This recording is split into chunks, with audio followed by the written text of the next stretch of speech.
I stared at the paper in my hands, trying to calm my shaking fingers.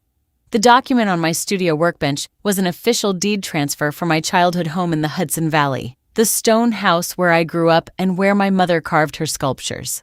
At the bottom of the last page, right above the notary stamp, was my signature. A perfect, terrifying forgery. My childhood home had just been sold for $650,000 to a private company. The money was wired to a bank account I did not even know existed, and the new owners were planning to change the locks by the end of the week. My own younger sister, Paige, had organized the whole thing behind my back, thinking I was too busy with my sculpture commissions to ever check the property records. I sat back in my chair, feeling the cold air in the room. A text message from Paige popped up on my phone, saying that big changes were coming and that it was time for our family to move on. She thought she had won, assuming a notarized contract and a wire transfer would force me to stay quiet and accept the loss. But as I looked closely at the fake document under my lamp, I noticed something. A tiny mistake in the notary seal on page 3 that anyone else would miss. A small technical flaw that only someone who works with fine details and art restoration every day would spot. That single mistake was all I needed to tear her plan apart, and I had exactly 72 hours to do it. My name is Adeline Delacroix. I am 32 years old, and I am a sculptor in New York. For years, I thought my sister was just selfish, but that day I realized she was a criminal, and I was about to teach her a lesson. The relationship with my sister Paige was never equal, but for 10 years I kept making excuses for her behavior because she was my younger sister. When our parents passed away in a car accident 6 years ago, the stone house in the Hudson Valley became our only safe haven. It was a beautiful property with a large backyard and a second-floor studio where my mother used to work on her marble sculptures. Legally, the house belonged to both of us equally, but the financial reality was completely different. Back then, Paige was completely lost. She was drowning in credit card debt, working temporary jobs, and had no clear direction in life. I was already working as a sculptor and art restorer in New York, earning a steady income from private commissions. I stepped up and took full responsibility. For over 5 years, I paid the remaining mortgage, the heavy property taxes, the insurance, and even spent $40,000 out of my own savings to repair the roof and upgrade the heating system. Paige lived there completely free, never contributing a single dollar toward the utilities or groceries. Every weekend, I drove up from the city with groceries, ordered takeout, and sat in the kitchen, listening to her endless complaints about how tough the real estate market was. I wanted her to succeed, so I funded her career. I paid $8,000 for her real estate courses, lent her money for a car down payment that she never paid back, and even co-signed the lease for her first boutique office space in town. Everything got worse when Travis Hollingsworth came into her life. Travis claimed to be a high-end financial advisor, wearing expensive suits and driving leased sports cars, but his firm had no actual clients or physical office. From day one, I saw how he manipulated my sister. He convinced her that our family home was just a dead asset holding her back, a chunk of stone in the woods that only generated bills when it could be turned into quick cash for coastal real estate investments. When my fiancé Dashiell Trowbridge, a master sculptor and my mentor since art school, came up to the house to help me restore vintage bronze pieces, the tension was unbearable. Travis constantly made condescending remarks about our work, calling sculpture a hobby for people who did not understand real money. Paige just laughed at his rude jokes, completely forgetting that it was my art commissions paying for the roof over her head and the food in her fridge. The real betrayal happened 6 months ago. I suffered a severe shoulder injury while lifting a heavy bronze mold for a gallery exhibition, and the doctors put me on mandatory bed rest for 3 weeks. I could barely get out of bed in my rented apartment in the city. I called Paige and asked her to check on the Hudson Valley house, make sure the pipes did not freeze, and look after my expensive sculpting tools stored in the studio. Not only did she ignore my request, but she also used my absence to host wild weekend parties for Travis and his friends. When I confronted her about the mess they left behind, she coldly told me that the house belonged to her too, and that I was being overly dramatic. Despite all of that, I kept paying the bills. I believed that family came first and that, at the end of the day, we only had each other left. I was completely wrong. While I was working 12-hour days in my studio, covered in clay and dust to protect our family legacy, Paige and Travis were spending months planning the ultimate scam. They took advantage of the estate records stored in the house, hired a shady notary from a neighboring town, and forged my signature on a complete deed transfer. They thought I was just a naive artist who would break down, cry, and accept a tiny payoff to avoid a family conflict. They had no idea that someone who knows how to restore broken sculptures also knows exactly how to break a lie into pieces. At 6 o'clock the next morning, Dashiell arrived at my studio carrying his leather tool case filled with magnifying glasses, ultraviolet lights, and a specialized surface lamp we used for examining fine details on ancient bronze sculptures. There was no drama in his eyes, just the absolute focus of a master artist who knew exactly how a forgery was put together. He poured 2 large cups of black coffee, set his tools on the workbench, and looked me in the eye before we got to work. Our first step was a forensic examination of the quitclaim deed. Page 3 contained the forged signature above my printed name. Using the ultraviolet light, Dashiell and I analyzed the ink pressure on the paper. In sculpture restoration, you learn very quickly that human hands always leave a unique physical imprint. A real signature flows naturally with smooth changes in pressure, while a forged attempt shows micropauses, shaky curves, and uneven ink pools where the person hesitated. I angled the surface lamp across the paper and recorded high-resolution video of the texture. It was obvious to anyone with trained eyes that whoever signed that document had simply traced my signature from an old photograph. But the critical breakthrough came when we inspected the notary stamp on the bottom corner. The registration number belonged to a notary in a neighboring county whose license had been suspended over a year ago due to fraudulent filings. Page and Travis had used an expired official stamp to give a fake document the appearance of a legal transfer. At 9 o'clock sharp, Dashiell drove me down to the county clerk's office in the Hudson Valley. We paid the administrative fee and requested an urgent title report for our property. When the clerk handed us the printed record, the full scope of their plan became clear. The house was not only listed as pending transfer to a shell corporation based in Delaware, but Travis had also applied for an expedited hard money loan of $300,000 against the property. He was planning to cash out the sale money and heavily debt the house before the end of the week.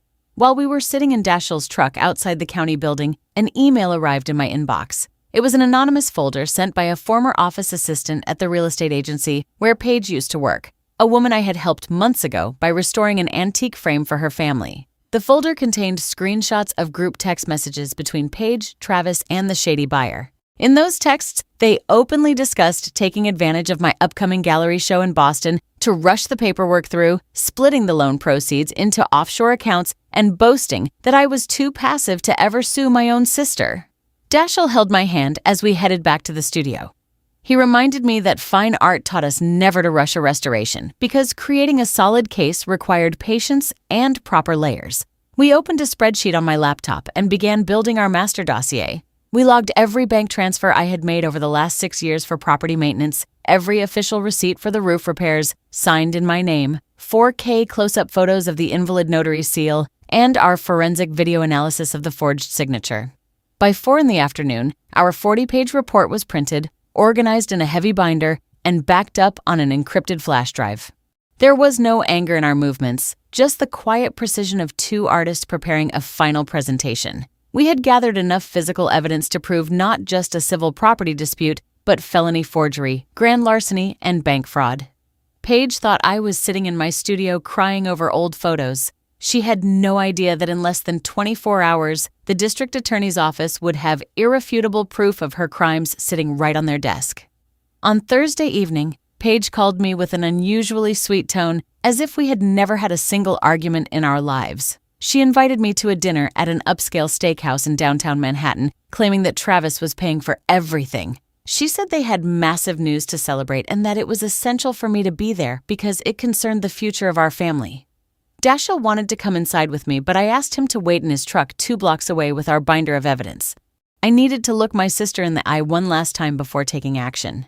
When I walked into the restaurant, Paige and Travis were already sitting at a corner booth with 2 glasses of red wine on the table. They had that smug, arrogant smile of people who believe they have pulled off the ultimate trick and will never get caught. Before I even sat down, Travis slid an official-looking manila envelope across the white tablecloth and looked at me with pure condescension.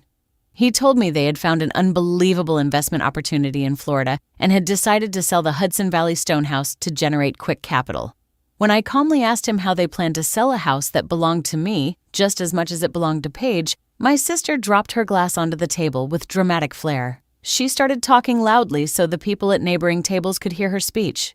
She called me selfish, claiming I had been holding onto a dead piece of stone for years out of pure sentimentality, and that my career as a sculptor did not give me the financial intelligence to understand how modern real estate worked. Travis took over the conversation with a cold, threatening voice. He explained that the sale was already signed and finalized, the initial deposit was in escrow, and all they needed was for me to sign a minor administrative waiver to release my small portion of the payout. When I looked him straight in the eyes and told him I knew the deed transfer was already filed and that my signature on it was a complete forgery, his expression hardened. There was no guilt or panic in his face. He leaned over the table and whispered with terrifying calmness. He told me that if I tried to fight the sale or go to court, they would destroy my reputation in the art world.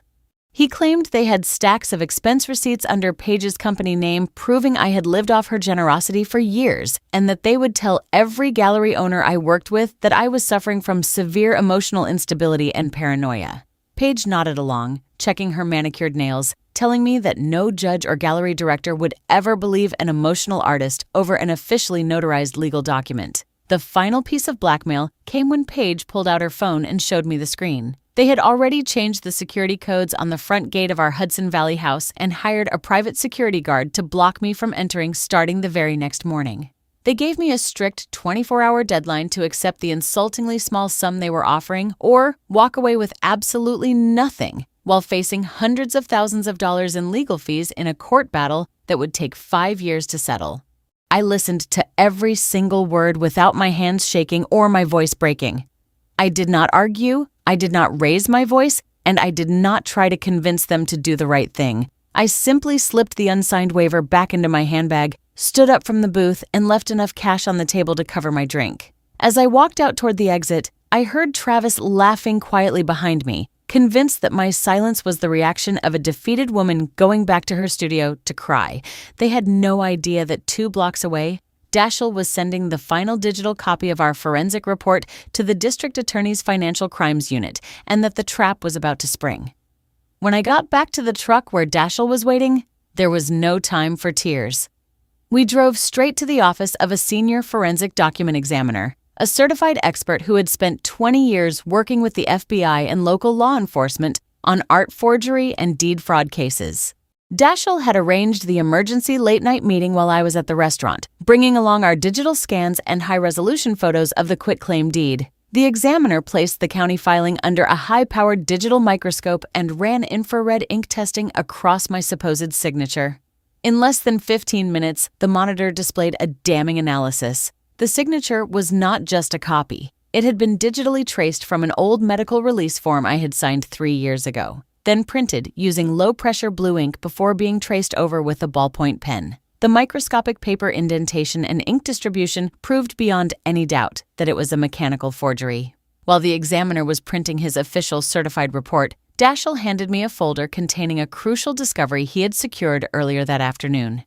He had managed to track down the retired notary whose registration number had been stamped on the 3rd page of the document.